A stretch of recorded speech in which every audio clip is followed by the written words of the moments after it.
Hello दोस्तों, कमाई का अड्डा यूट्यूब चैनल में आप सभी का स्वागत है। आज यहाँ पर हम डिस्कस करेंगे एक ऐसे शानदार कंपनी के बारे में जिसके अंदर आपको आने वाले समय में काफ़ी ब्राइट फ्यूचर दिखाई देगा और कंपनी काफ़ी तेज़ी से भी कमबैक अभी हमें कर दिखा रही है। मैं बात कर रहा हूँ हैप्पीएस्ट माइंड के बारे में। इस कंपनी पर हमारी कड़ी नज़र क्यों रहनी चाहिए और खास कर पूरा आईटी सेक्टर ही क्यों रडार पर रहना चाहिए। देखिए दोस्तों, कुछ ऐसे सेक्टर्स हैं जो यहाँ पर काफ़ी तेज़ी से कमबैक कर दिखाने का पोटेंशियल रखते हैं। भले हम दूसरे जो सेक्टर्स हैं उनके बारे में बात करें तो उनके अंदर इम्प्रूवमेंट आने के लिए बड़ा वक्त लगता है, बट आईटी सेक्टर एक ऐसा सेक्टर है जिसके अंदर थोड़ी बहुत गिरावट भी आ गई तो उसके अंदर इतना पोटेंशियल है कि वो फटाफट कमबैक कर दिखा सके। अभी यहाँ पर हम क्यों आईटी सेक्टर के बारे में बात कर रहे हैं और मैं हैप्पीएस्ट माइंड से रिलेटेड भी क्यों डिस्कस कर रहा हूँ, तो उसके रीज़न आपको धीरे धीरे इस वीडियो में आगे देखने को मिलेंगे। तो एक बड़ी बात मैं बताना चाहता हूँ कि हमारा दाव ऐसे जगहों पर रहना चाहिए जहाँ पर पहले ही खरीदते ही फायदा हो। देखिए, आपको पता है कि एक कोई आप यहाँ पर प्लॉट खरीद रहे हो, एक ज़मीन का टुकड़ा खरीद रहे हैं, मान लेते हैं कि वो 10,000 में है और वो अभी आपको पता है कि उसका वैल्यूएशन 10,000 है, बट कोई रीज़न की वजह से या वहाँ पर गंदगी वगैरह फैली है तो कोई उसे यहाँ पर 8 या 8,500 में ही बेचकर जा रहा है। तो हमें तो पता है वहाँ पर क्या है और क्यों ये पूरा यहाँ पर उसका प्राइस इतना कम आ रहा है और हम किस तरीके से उसको अच्छे खासे वैल्यू पर ले जा सकते हैं या उसके अंदर आने वाले समय में क्या पोटेंशियल है उस ज़मीन के टुकड़े का। तो आप समझ रहे हैं कि जो वैल्यू है वो अंडर वैल्यूड रहा, यानी कि जो उसका एक्चुअली वैल्यू होता है उससे कम प्राइस में मिल रहा है तो खरीदने में कभी भी फ़ायदा ही है। तो हम जैसे कि देखें तो अभी भी हैप्पीएस्ट माइंड का जो शेयर है वो 46% या लगभग हम कह सकते हैं कि 50% करेक्शन में है। तो अभी इसको स्टडी करना बनता है और मैं कहूँगा कि आप आईटी सेक्टर पर नज़रें किस तरीके से रख सकते हैं। देखिए दोस्तों, एक बड़ी बात मैं आपको बताना चाहूँगा, इंडिया के अंदर के 90% जितने भी आईटी कंपनीज हैं उनका रेवेन्यू यहाँ पर 80 से 90% तक, हम कह सकते हैं 70-80% तक के ऊपर ही इनका रेवेन्यू अदर कंट्रीज से आता है। चाहे आप बड़े से बड़े कोई भी कंपनीज को ले ले, उनका पूरा यहाँ पर इनकम का सोर्स फॉरेन कंट्रीज है। तो ये बात याद रखिए कि जितने भी फॉरेन कंट्रीज के यानी कि यूएसए में यहाँ पर जो अमेरिका के अंदर के जितने कंपनीज हैं आईटी, उनके रिजल्ट कैसे आते हैं उसको आप स्टडी कीजिए।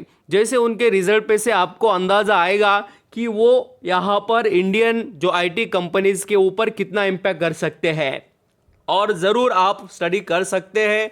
और मैंने पिछले मेरे बहुत से वीडियो में ये डिस्कस भी किया है कि आप ज़रूर आईटी कंपनियों को यहाँ पर स्टडी करने के लिए पहले फॉरेन कंट्रीज़ के रिज़ल्ट को देख सकते हैं, उससे आपको ये कंपनियों के रिज़ल्ट का थोड़ा बहुत ओवरव्यू समझ में आएगा। चलिए अभी हैप्पीएस्ट माइंड के बारे में सभी डिटेल्स यहाँ पर हम डिस्कस कर लेते हैं। यहाँ पर आप जैसे कि आज हैप्पीएस्ट माइंड का परफॉर्मेंस देखेंगे तो काफ़ी अच्छा खासा तेज़ी का परफॉर्मेंस कंपनी ने प्रेजेंट किया। 3-3.5% की तेज़ी दिखाई और पिछले 5 दिनों में भी काफ़ी अच्छा पॉजिटिव मोमेंटम रहा। और दोस्तों, आप पिछले 1 महीने से भी अगर इस स्टॉक को देखेंगे तो धीरे धीरे इसके चार्ट पैटर्न में हमें कमबैक देखने को मिला है।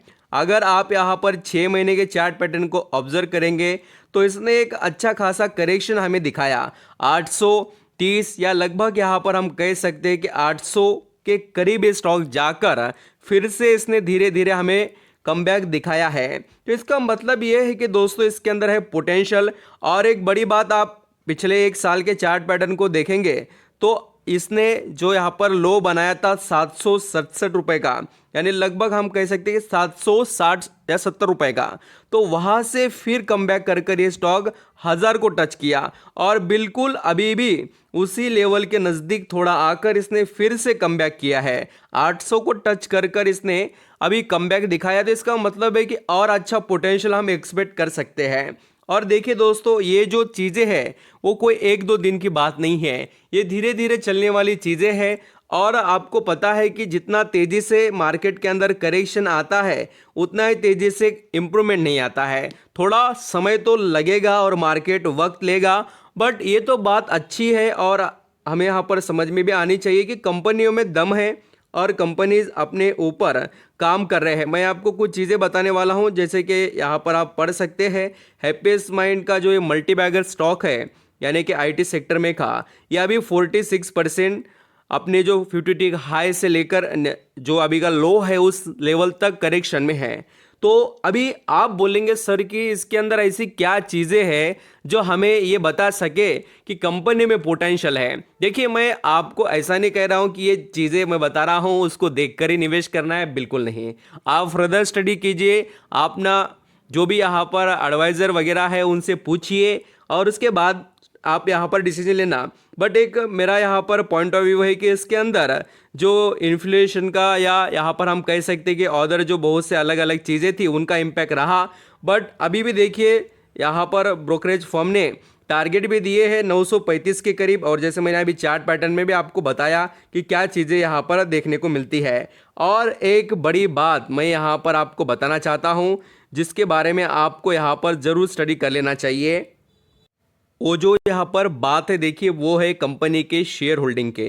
अगर आप यहाँ पर इस कंपनी के शेयर होल्डिंग को देखेंगे तो इसके अंदर एक बड़ी बात आपको देखने को मिलेगी। अगर आपने ऑब्जर्व किया है या नहीं किया है तो भी मैं आपको बताता हूँ।